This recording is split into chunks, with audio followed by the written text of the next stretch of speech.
Ladies and gentlemen, please welcome former White House Press Secretary Ari Fleischer.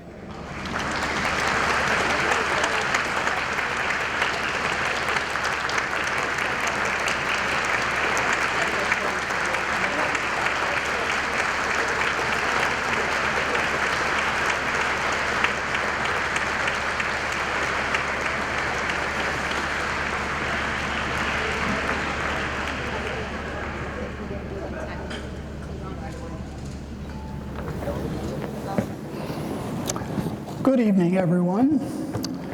For those few I've not had the chance to meet, my name is John Hybush, and I have the honor of being the Executive Director of the Ronald Reagan Presidential Foundation and Institute. Thank you all so much for coming out this evening.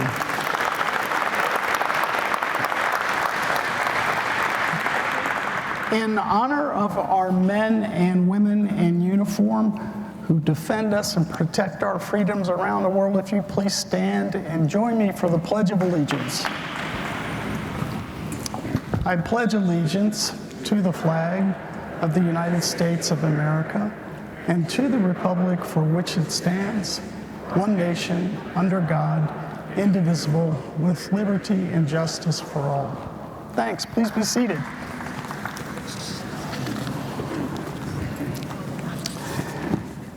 Before we get started, there's just a few in the audience I'd like to make sure we recognize tonight, and I am so glad to see them here. Former Congressman Elton Gallegly and his wife Janice. Elton.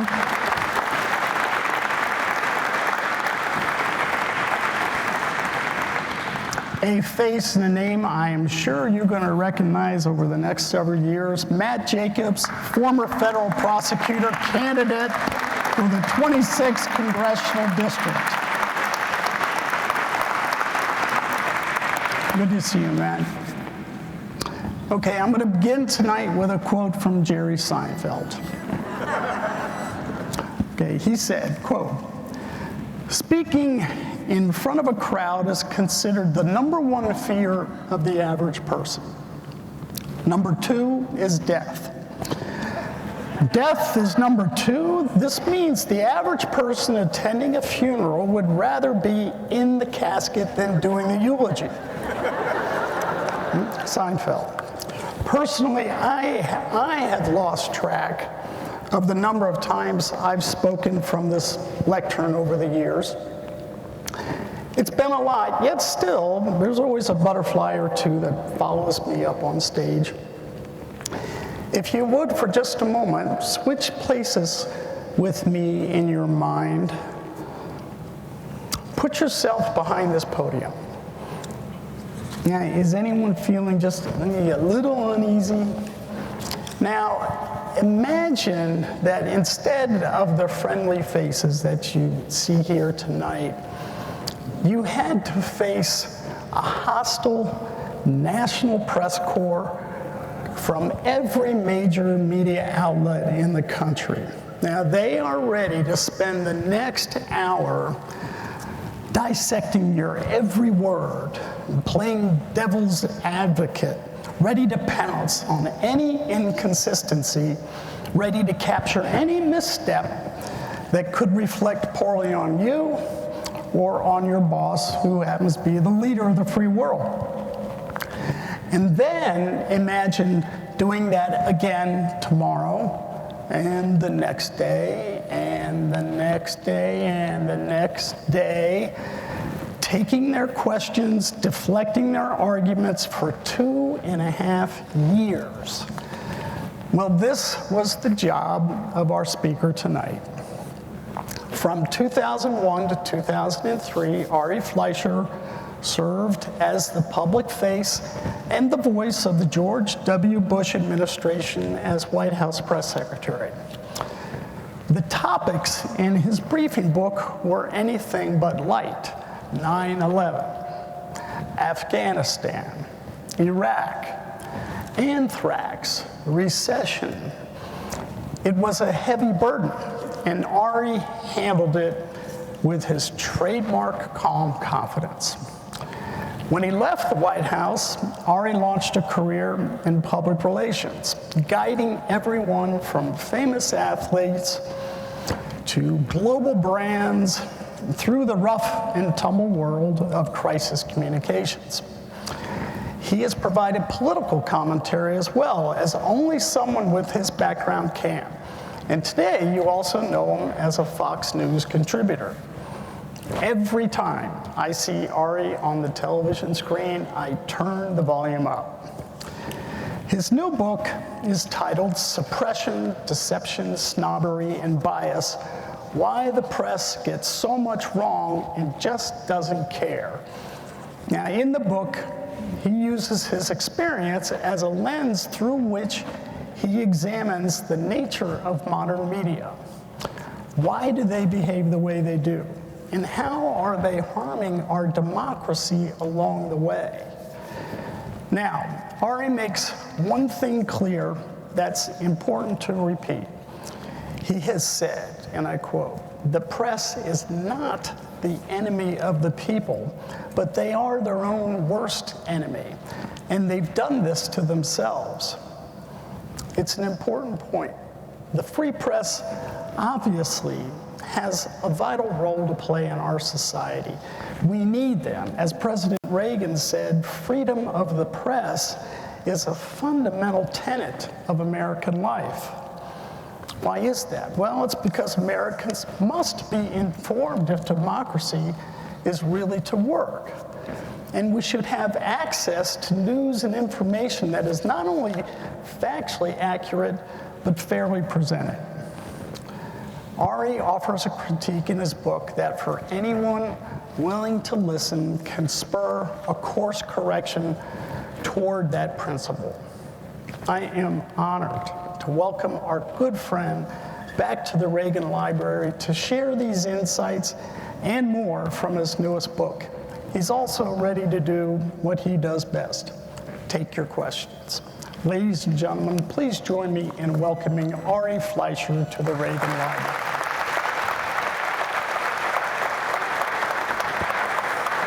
That's beautiful. Thank you so much.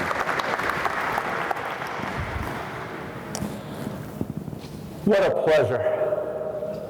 Boy, is it a joy to be here in this room, in this museum, dedicated to Ronald Reagan, the man who turned me from a Democrat into a Republican when I was just 21 years old.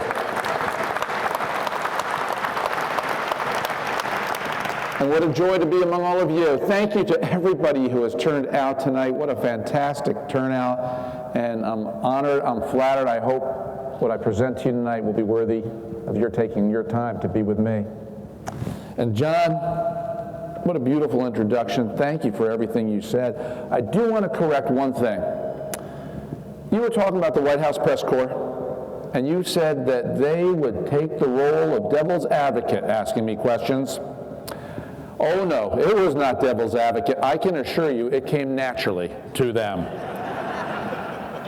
Congressman Gallagher, what a great honor to see you again, sir. Thank you for your service to our country. Thank you for all you've done.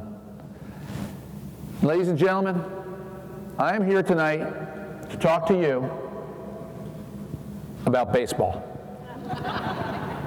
4 baseball fans are standing on top of a mountain, arguing about which one loves their team the most. One is a New York Yankees fan. One is a San Diego Padres fan. One is a Dodgers fan, and one is a Giants fan. The Yankee fan looks at his 3 friends on top of the mountain and says, none of you love your team as much as I love the Yankees, and to prove it, I'm going to jump off this mountain. He walks up to the edge of the mountain, looks down, leaps off, and all you can hear is, "This is for the Yankees." Well, the Padre fan, he looks at his 2 friends on top of the mountain and says, neither of you love your team as much as I love the Padres, and to prove it, I'm going to jump off this mountain. He looks down, leaps off, and all you can hear is, "This is for the Padres." Well, that leaves the Dodger fan and the Giants fan alone on top of the mountain. At which point, the Dodger fan walks up to the Giant fan, pushes him off the mountain, and says, "This is for everybody."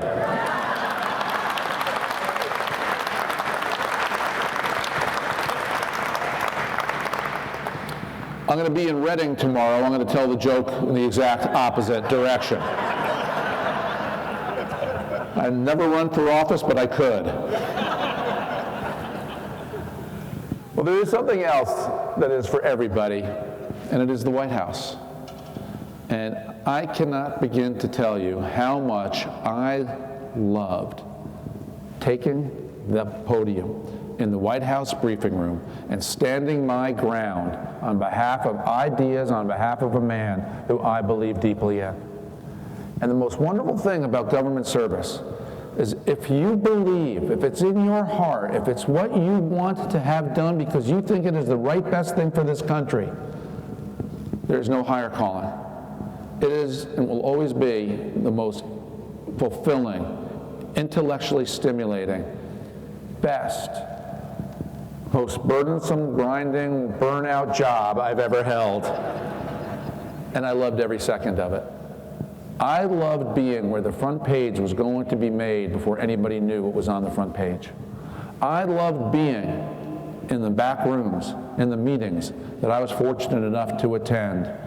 I would spend anywhere from a quarter to a third of my days in the Oval Office listening to what the president listened to. And that way I could go to that podium and explain to the press and take their hard, legitimate, good questions that they absolutely have a right to ask under our First Amendment. And I would know the answers because I knew what the president wanted to say. And in so many ways, I was a first-hand witness to so much of history. John alluded to it, September 11th, 2 wars, the anthrax attacks. But what I'll never forget about this job are some of the places I went and the people I met.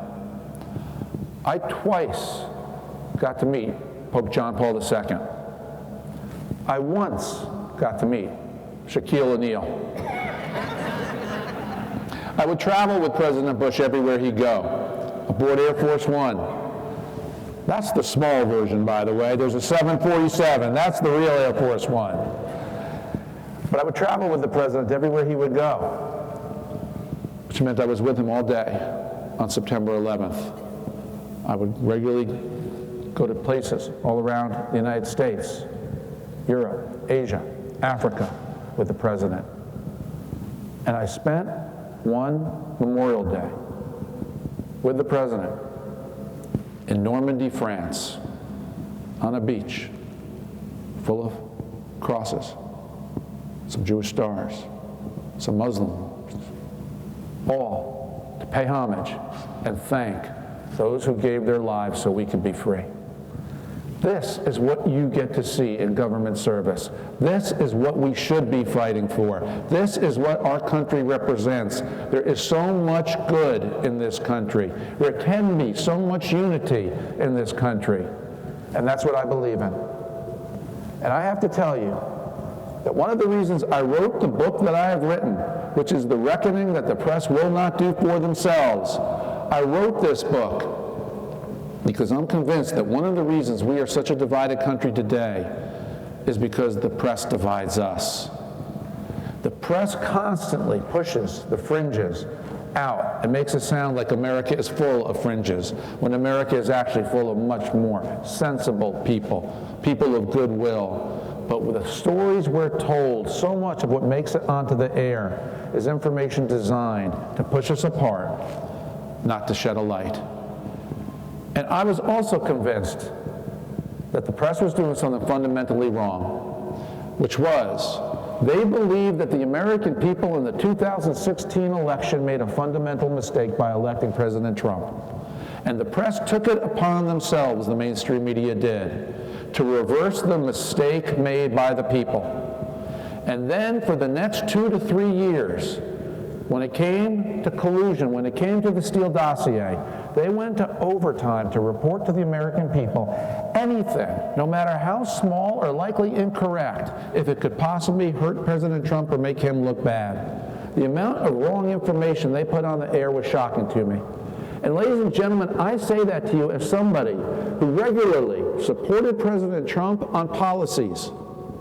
But I also regularly was never afraid on Fox News Live to call him out if I thought his tweets went too far, or he said something or did something that I thought was wrong. I try my best to call the balls and strikes exactly as I see them. But it is fundamentally harmful to our democracy when the press does what it did, abandoning fairness, abandoning objectivity, abandoning neutrality, all to reverse, in effect, the results of what the people decided. And in this country, the people must always be sovereign. We are the ones who should tell the media what events mean. They should tell us what took place, because we're not there. We want to know the facts. But what do those facts mean? And who should get elected as a result of those facts? That is up to you and me and not them. And so I wrote a book about it. Suppression, Deception, Snobbery and Bias. And I'm going to begin tonight. I want to walk you through some parts of this book, and I want to begin with CNN.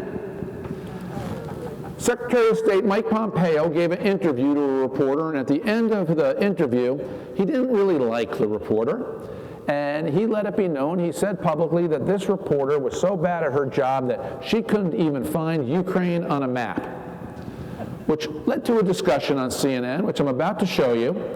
What I want you to notice is this discussion started out being critical of Mike Pompeo and then critical of President Trump. All is fair game. If you're a cabinet secretary, if you're the president, you take press criticism. And then how quickly it veered into criticism, mockery, and disdain for anybody who could possibly vote for Donald Trump. Let's watch. University. Right. Also, he doesn't really say that she couldn't identify Ukraine on a map. He insinuates it's just a petty attempt to put her down, right? Is that what this is? Of course. Of course, he's just trying to demean her, and obviously it's false. And look, he also knows deep in his heart that Donald Trump couldn't find Ukraine on a map if you had the letter U and a picture of an actual physical crane next to it. He knows that this is, an administration defined by ignorance of the world, and so that's partly him playing to their base and playing to their audience. The credulous boomer Rube demo that backs Donald Trump, that wants to think that Donald Trump's a smart one, and y'all elitists are dumb. You elitists with your geography and your maps and your spelling, even though your math and your reading. Yeah, you're reading, your geography, knowing other countries, sipping your latte. All those lines on the map. Only them elitists know where Ukraine is. Sorry, I apologize. But oh my God! But you know what? But it was Rick's fault. I blame Rick. But in all honesty, blame Rick. NPR should do. Why not? Sorry, hold on. Wait. Can I tell you give me a second. Hold on. Sorry. That was good. Sorry, Rick. That was a good one. I needed that. Okay, so listen. Would someone explain to me how anybody in CNN's newsroom thought it is legitimate journalism to have an anchor laugh uproariously at anybody in this country who could vote for Donald Trump? Did they not realize how this would be received? Now, in their bubble, in their universe, I'm sure they all laugh at Donald Trump. I'm sure they all laugh at people who vote for Donald Trump. And maybe on the Upper West Side, and maybe places where they go and are welcomed and are seen as so enlightened, everybody pats them on the back. But journalism is not supposed to be like this. Journalism is supposed to be fair, neutral, balanced, and down the middle. You're not supposed to laugh at each other like this. We should disagree with each other in this country. We should have policy disputes. Take them to the people, go to an election, let the people decide, go to a legislature, go to a Congress, put it to a vote, let our elected officials decide. But respect the other side. Don't have mockery for the other side. And it's amazing, as I watched you watching that, as I watched them laugh at anybody who could possibly vote for Donald Trump, so many of your heads were shaking with disgust because people know it. People know when somebody is looking down on them, and the press has yet to understand how badly they have hurt themselves when they do things like this, when CNN executives encourage their anchors to go on the air and give their opinions and act like this. Do you think he got in any trouble after this was over? Do you think anybody in the newsroom pulled him aside and said, how can you laugh? How can you do that? No, there was no criticism of him in his own newsroom, but it went viral among conservatives because we all felt it. And this is where journalism is so badly hurting itself. The White House briefing room. 49 seats in that briefing room. There's the podium in the briefing room where I used to go every day right around lunchtime on the East Coast and assume the position of a human piñata. 49 seats. During COVID, that room was socially distanced, only 6 or 7 reporters in the room. But after COVID faded, after about 1 year, they opened up the room again, and 49 reporters showed back up under President Biden for the first briefing in a year with a packed room. I was researching my book at the time. I watched that briefing. I saw the room crowded again, and I got an idea. So I hired an opposition research firm to pull the public records for those 49 reporters sitting in those 49 seats to see what party they're registered to. I had a feeling they'd be kind of Democrat, not too many Republicans in there. You know what I found? One Republican by registration in that room, John Gizzi from Newsmax. One.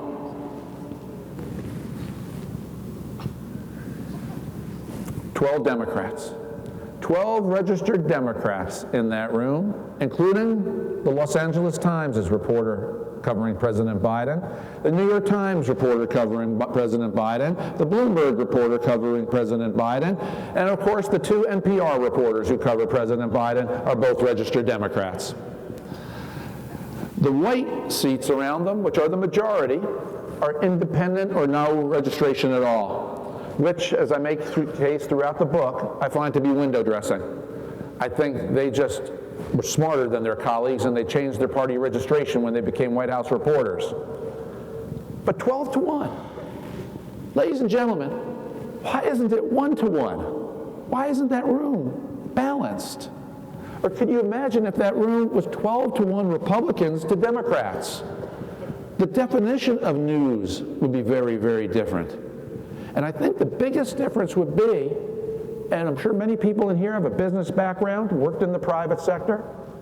The biggest difference if that room had 12 Republican reporters to 1 Democrat reporter, you would see so much coverage of Adam Smith's invisible hand, the invisible hand of capitalism that has done more to lift people out of poverty and into lower income, and lift people from lower income to middle income and middle income up, through entrepreneurship, through innovation, through the private sector.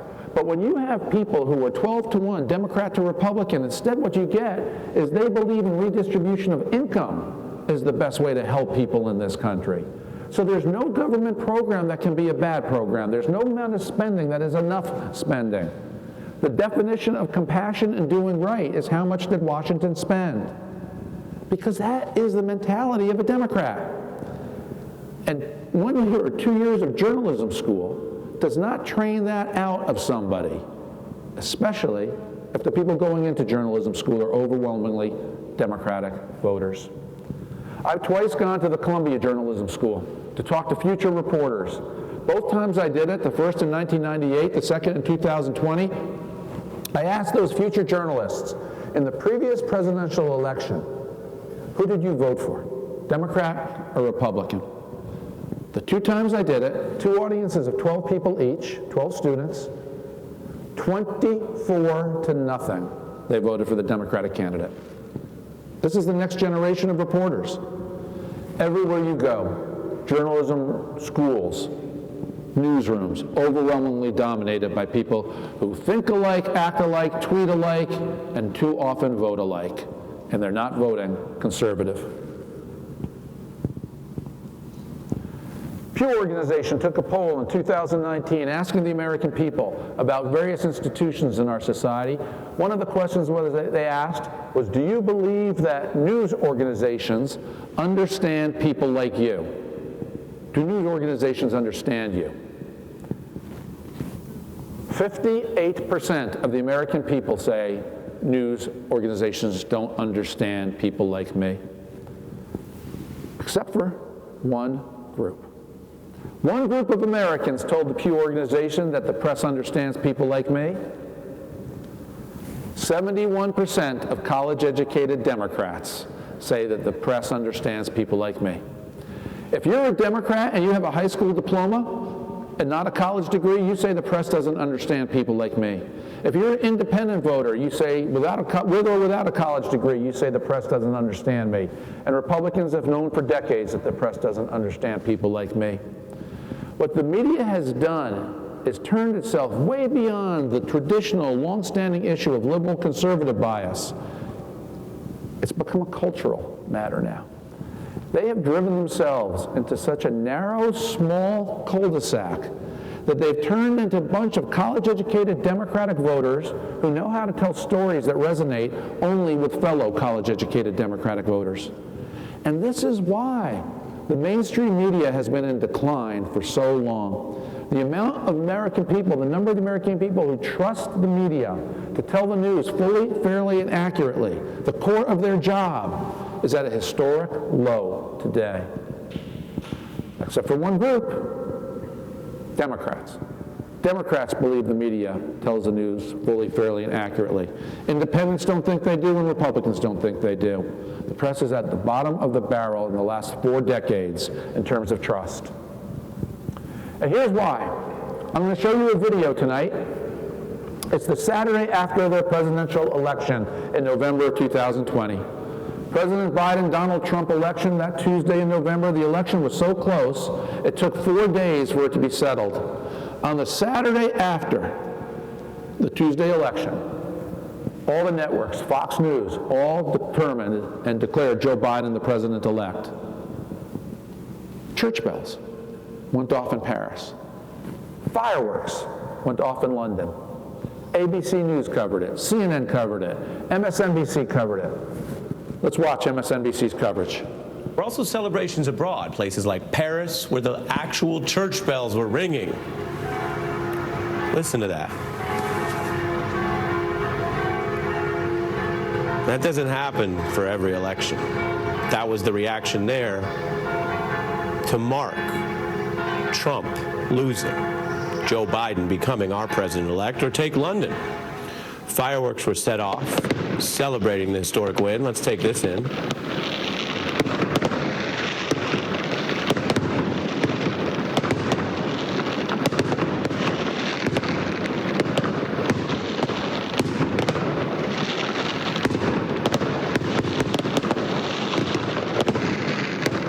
Millions of people in dozens and dozens of countries stopping to reflect on what we did, what you did here in America yesterday. You know why the church bells were ringing in Paris? Exactly right. Every Saturday night they ring in Paris. It's the call to Mass. Every Saturday night. Do you know why fireworks were set off in London? Who said it? Guy Fawkes Day, bonfire night. A very British holiday that takes place that Saturday or that evening in London, in England, commemorating the failed assassination attempt against King James I in 1605. Ladies and gentlemen, neither event had anything to do with the United States of America or our election. So how do stories like this get on the air? My book has the title Deception. How can they put something on the air that is so deceptive, so factually wrong, and call themselves journalists? This is what happens when newsrooms consist almost entirely of people who think alike. When a newsroom consists of everybody who is cut from the same cloth, who really couldn't stand Donald Trump, They were celebrating the defeat of Donald Trump. Their newsrooms were celebrating the defeat of Donald Trump.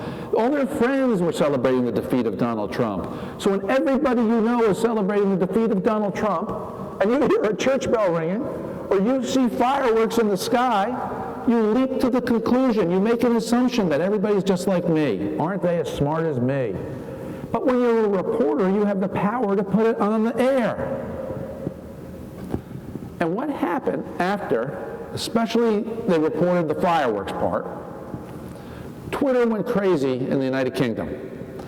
People all around England were posting on Twitter, and it didn't matter if they were Labour or if they were Conservative. They were tweeting, what is wrong with these Americans? Do these people not know it's bonfire night? They made a mockery of ABC, CNN, and MSNBC. And as soon as the producers and the directors inside those studios realized, uh-oh, I think we did something wrong, do you think they apologized to their viewers? Do you think they retracted the stories? No. They just quietly stopped doing it and went on to the next. It's deception. And it's surprising how often it makes its way into print and on the news. See it as Ruth Bader Ginsburg, Supreme Court Justice, liberal hero, passes away as a sitting Supreme Court Justice. Washington Post, front page, banner headline, a pioneer devoted to equality. Supreme Court Justice Antonin Scalia, conservative hero, passes away as a sitting Supreme Court Justice. Same paper, Washington Post, front page, banner headline, Supreme Court conservative dismayed liberals. One headline lionizes a Supreme Court justice, a liberal. One headline reads as an attack obituary against the conservative. Now, why? Why didn't the Washington Post report when Justice Scalia died that he was a pioneer devoted to equality or devoted to justice? Why, when Ruth Bader Ginsburg died, did the Washington Post not have a headline that said, Supreme Court liberal dismays conservatives? How can it be such disparate treatment for two people of equal standing, both pass away as justices in the same newspaper? Because it's activism. It's deceptive. It's what journalists too often have turned into. There are so many examples in my book. They were so easy to find. All I had to do is read the news. New York Times. Elena Kagan, Supreme Court nominee, comes before the Senate Judiciary Committee.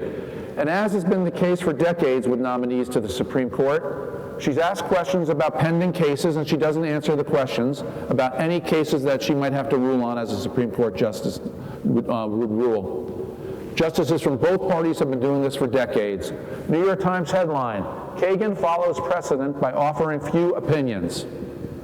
Good for the New York Times. That is an accurate, correct, in context headline about the fact that people who go before the Senate Judiciary Committee for justice positions do not discuss their opinions anymore. Unless you're Brett Kavanaugh. Brett Kavanaugh is nominated by President Trump to the Supreme Court. He goes before the Senate Judiciary Committee, and the headline in the New York Times for Brett Kavanaugh, who did the exact same thing that Justice Kagan did, is Kavanaugh ducks questions on presidential powers and subpoenas. Same paper, same event, same type of nomination. One upholds precedent, the other ducks questions. And the press denies that they're biased. This is Nancy Pelosi, the soon-to-be former Speaker of the House of Representatives.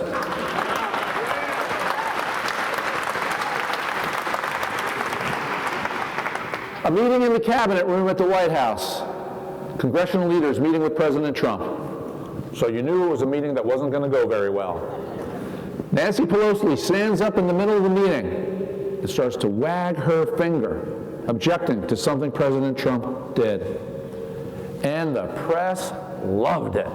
They couldn't get enough of it. The New York Times, viral photo captures power dynamic between Trump and Pelosi. The subheadline, calls it an iconic photo. Morning Joe, iconic photo. CNN, one woman standing up and, giving it to the President of the United States.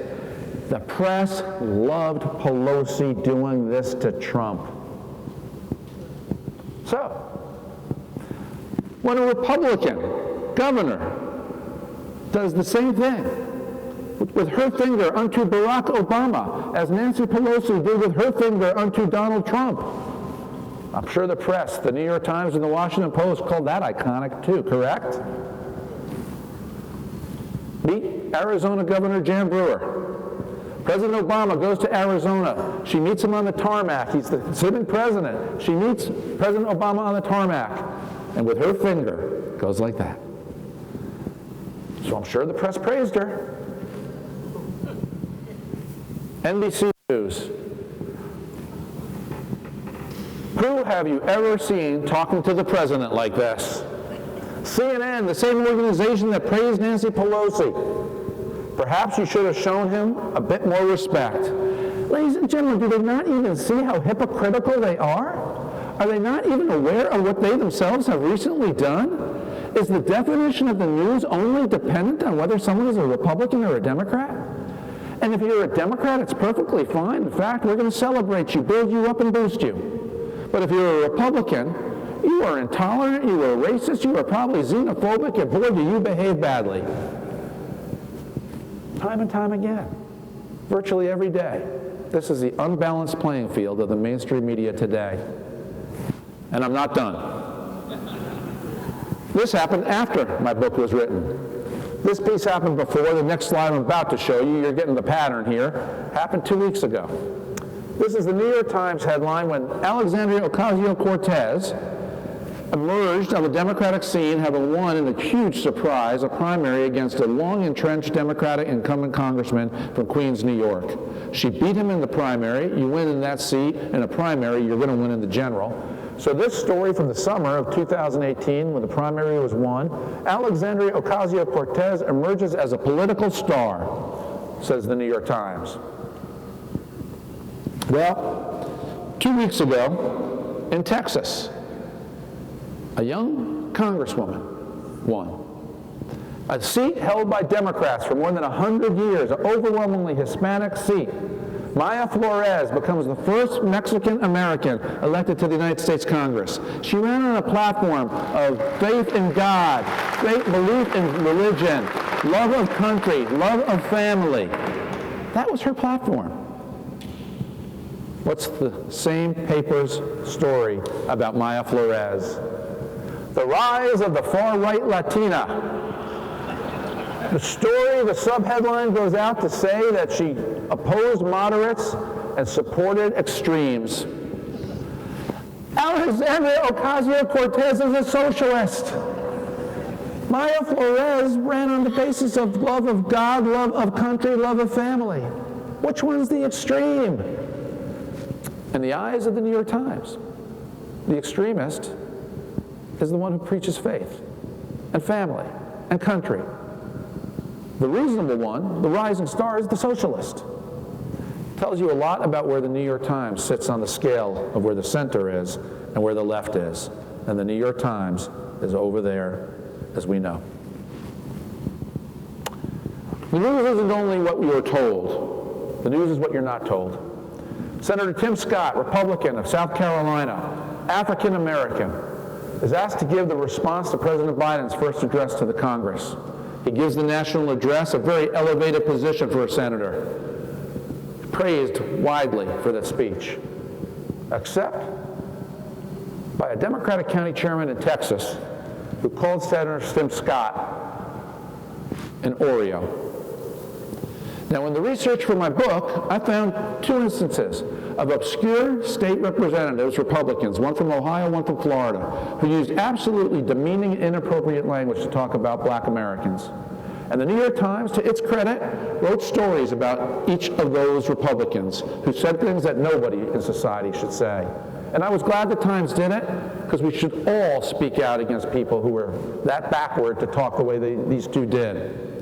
So you would think that when a similarly obscure Democrat says something like Tim Scott is an Oreo, that the New York Times might cover it, correct?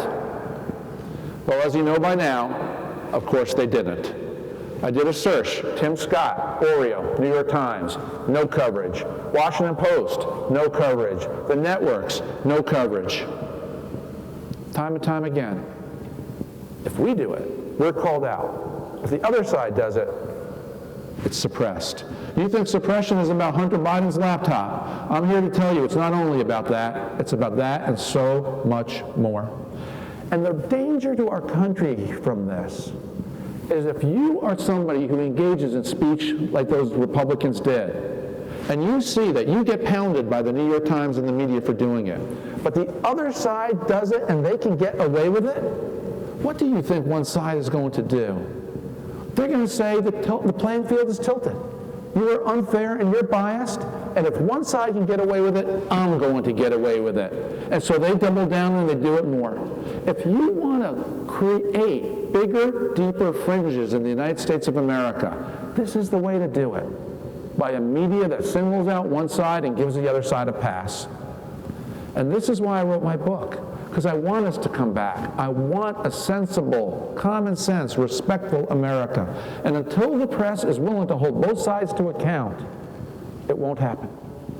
When Stacey Abrams ran and lost for governor of Georgia in 2018, she refused to concede the election. She said that Governor Kemp was an illegitimate governor. Senator Cory Booker, Democrat from New Jersey, said the race was stolen. Senator Sherrod Brown of Ohio said the race was stolen. Now, when President Trump says the race is stolen, the press pounds him for using words that are harmful to democracy. So why didn't the press pound Senator Sherrod Brown? Why didn't they pound Cory Booker? They said that that race was stolen. And Stacey Abrams lost Georgia by a margin 4 times the size of the margin that President Trump lost Georgia. So one side can say it's stolen. The other side is risking democracy. This pushes us apart. The press would have so much more credibility if they only had criticized Stacey Abrams, Cory Booker, Sherrod Brown, and then Donald Trump. But they only do it to one side. So of course that side will push back. Meet Madeline Leader. Madeline Leader was a young aide who worked at the Democratic National Committee. The DNC had a job opening in their data department. She sent an email out to her list, and in the email she said that she preferred you not to send this email to straight white males. In other words, we have a job at the DNC unless you're straight, unless you're white, unless you're male. This is a violation of the law. This is a discrimination issue involved in employment. Do you think it was covered by the media? Do you think this got coverage? Of course not. The New York Times, no coverage. The networks, no coverage.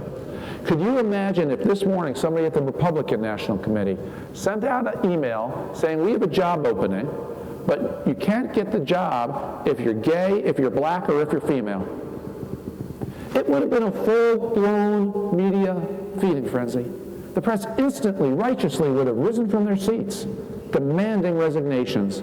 And I guarantee you the chairwoman of the RNC would have had to resign under the pressure the media would have brought for that intolerant, discriminatory, terrible email put out by that Republican staffer. But when a Democrat does it, the media just looks the other way. Here's Rebecca. And I'm going to close with 2 slides about just how blatant the press can be. Aaron Rupert is a reporter for Vox News. He has 700,000 followers on Twitter. This is the Saturday that the presidency was declared for Joe Biden. Giant crowd of people comes outside the White House. That's a picture of a huge crowd packed in close to celebrate Joe Biden's victory. Aaron Rupert tweets, "It's party time outside the White House." He tweeted that at 11 o'clock in the morning as soon as the election was declared and people took to the streets. About 11 hours later, Aaron Rupert was watching a football game between Notre Dame and Clemson. Clemson was ranked number 1. Notre Dame upset Clemson, as often happens in college sports. Fans took to the field, poured out on the field at Notre Dame to celebrate Notre Dame's win over Clemson. Aaron Rupert gets back on Twitter tweets a picture of that crowd gathered in close space at the college football stadium. Not ideal during a pandemic. 11 hours earlier, Aaron Rupert was celebrating people in the streets jammed in close together. But those people were pro-Biden. And COVID knows if you're a Democrat, and it won't get you if you're a Democrat. So he celebrates.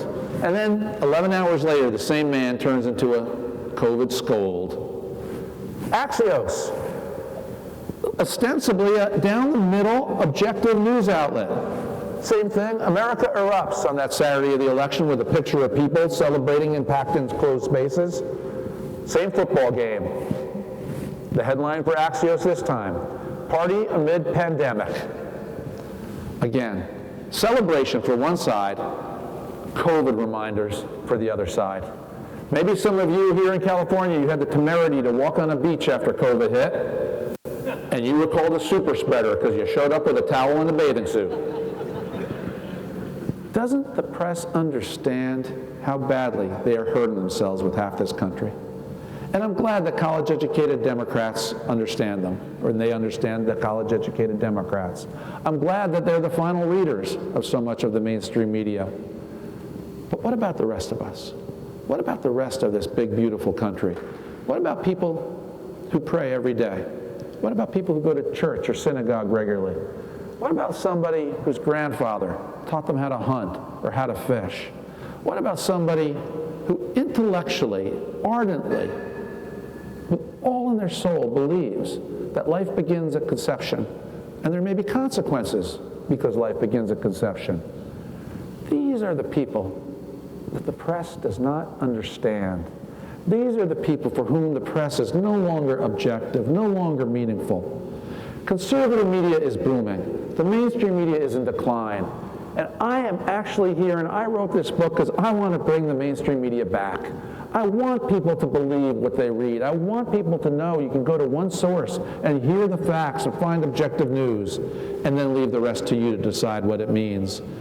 I've worked with reporters my entire career. They can do better. They must do better. Our democracy needs them to do better. And so hopefully in my writing this book, it's a call to action for the press to fix themselves because our nation needs them. Ladies and gentlemen, thank you so much. Thank you for having me.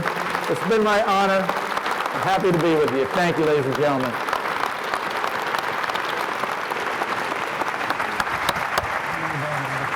Thank you, John.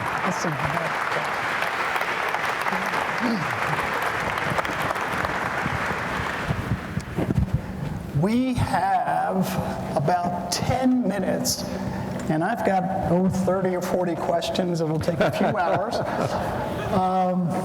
So I'll get it started, and then we'll take a few questions from you in the audience that have been so nice to come out to see Ari tonight. Ari, is there anything that someone in the audience here can do in your mind to try to help right this wrong? You know, send your kid to journalism school. You know, what do you think? Is there something the American people can do? Yeah, I would encourage all of you tonight to get subscriptions to the New York Times. That way tomorrow you can all cancel them. You know, I do wish that young conservatives would go into the media. It is so important to have diversity of thought in newsrooms. And what it would take is young conservatives to say, I want to be a journalist. For journalism schools to recognize that they would gain so much by having a more diverse class of students. And then newsrooms to start to realize we'll make fewer mistakes, we'll be a better, richer, deeper newsroom if we have more diversity of thought in our newsroom. I'm convinced that can help change the media, just from the pressure, the intellectual pressure of having to deal with people who think differently. I don't know that it can happen. I think young people might want to go into journalism, but they're going to find it's too hostile. And so what instead is happening is young people who are conservative are finding these wonderful conservative media outlets that didn't exist, John, when you and I were in politics, but they certainly exist today. The Daily Wire with Ben Shapiro, the Federalist, the Washington Examiner, and certainly Fox News, all kinds of podcasts and talk radio. It wasn't there before, but now there's that outlet and it's booming. Yeah, great. We have people in the aisles with microphones in their hands, and if you've got a question, just please raise your hand. We've got time for just a couple. We'll start here. Is it on? Yeah. Isn't it about money ultimately? Like you keep saying the media is a certain way because they're taught in school or whatever, but these companies, they want to make money. And you're saying that they're ignoring 50% or more of the U.S. population by not addressing their interests or their beliefs, or like you said, they're not understood. So why aren't these corporations that are all about making money addressing the whole country, in your opinion? Because they no longer get their money from advertisers. It used to be that way. When you got your money from advertisers, advertisers wanted to sell their widgets to everybody, left, right, and center. They didn't care what somebody's politics were. So they wanted news organizations in which they advertised to be sensible, not to be extremist, not to appeal to one base or the other. Because of the internet and the decline of advertising in newspapers, where now newspapers get virtually no money from advertising. Classified ads are gone from newspapers. Now where do they get their money? Subscribers. So if a subscriber doesn't like what you're doing because you put up a headline that was praiseworthy to President Trump, as the New York Times once did and had its biggest day of cancellations in history, the business imperative is actually to start tilting your story in the direction your subscribers want it to be tilted. And that's why the media has polarized us. So it's actually the opposite. Over here. Hi, Ari. Thank you for crafting our perspective and bringing it to us and others. I think where we may lose it is that we don't have a national crafting of our arguments, our positions. I think our representatives in Congress do not work together to have a crafted message to bring it to people. And I think when you send somebody off to war, you train them before they go to war. In our situation, we're at war with the media, and we know what the playing field is. We need to be more prepared with someone like yourself to craft messages and prepare everybody from our president on down to work together, because we are really facing an enemy. We have no friends in the media. Well, I'll tell you, what I think is so interesting is President Trump is the first Republican, or first anybody I know, who really fired back at the media. I mean, he came out in the way he calls them fake news, et cetera, enemy of the people, et cetera. He started to give Republicans reason to think we don't need the mainstream media. We can do it ourselves through the different organs that we have, through email, through social media, et cetera. But I will also tell you that I think President Trump can go too far. And the danger with the way he communicates it is he likes to counterpunch. And sometimes when he counterpunches, he doesn't only hit the person he's aiming at, he hits the 2 or 3 innocent bystanders standing next to that person. And so there's a way to criticize the media while still being respectful and hoping that they can do better. That's what I've endeavored to do in this book. But Republicans increasingly are realizing if the New York Times writes something negative about you, who cares and so what? The New York Times readership is 93% Democrat, 7% Republican. The executive editor of the New York Times, after one of these meltdowns where a group of young journalists did threaten to leave the New York Times, and they lost so many subscribers, it was a day they actually did have a pro-Donald Trump headline. The executive editor acknowledged that most people who support Donald Trump don't read us. But we have to still understand those people, he told his newsroom. He acknowledged we're only read by people who oppose Donald Trump. That's their base. So Republicans are figuring this out, and it's one of the reasons why, and I salute this, the Republican National Committee has announced that they're not going to allow the Presidential Debate Commission to host the presidential debates anymore because the deck is stacked and the moderators are biased.